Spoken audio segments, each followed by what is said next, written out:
Fumer, lorsqu'on est atteint d'un diabète, n'est pas juste une mauvaise habitude. C'est un réel risque. Mais pourquoi ce mariage est-il si dangereux?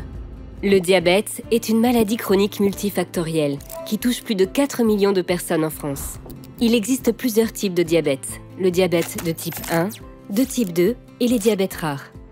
Le tabac augmente les risques de développer un diabète de type 2 et accroît les complications pour les personnes atteintes d'un diabète, quel qu'en soit le type. Le tabac est la première cause de mortalité chez les personnes atteintes d'un diabète.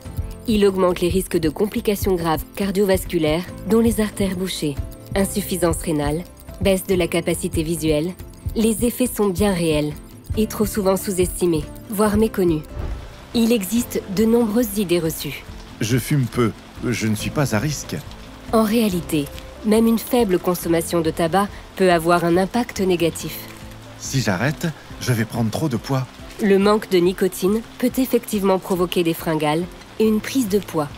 Mais elles peuvent être évitées grâce à un accompagnement et une substitution nicotinique adaptée, comme des patchs ou des gommes. Mon diabète est sous contrôle, je maîtrise les risques.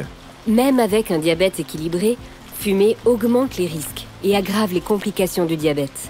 Arrêter de fumer aura un impact bénéfique. Quand j'ai arrêté de fumer, j'en ai rapidement constaté les bénéfices.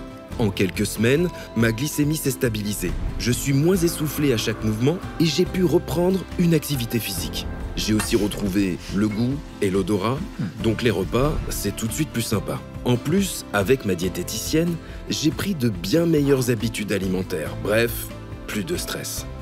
Vous souhaitez arrêter de fumer?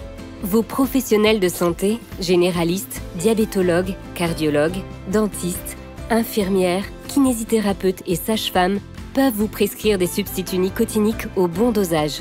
Votre pharmacien peut également vous conseiller. Vous n'êtes pas seul dans cette démarche. Des solutions existent.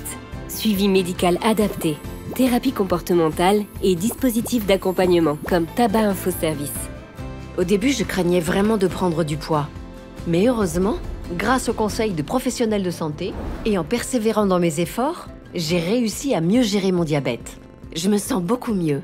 Aujourd'hui, je profite pleinement de ma famille et de mes amis. C'est la meilleure décision que j'ai prise pour ma santé et mon bien-être. En bonus, mon entourage a constaté que j'avais meilleure mine. Je me sens bien plus belle. L'arrêt du tabac est un défi, mais les bénéfices sont immenses. Non seulement votre diabète peut être mieux contrôlé, mais vous ressentirez aussi rapidement des effets positifs sur votre santé globale. N'oubliez pas que chacun avance à son rythme et qu'il est normal de rencontrer des obstacles. L'important est de rester positif et de se rappeler qu'il existe des ressources pour vous aider à chaque étape du chemin.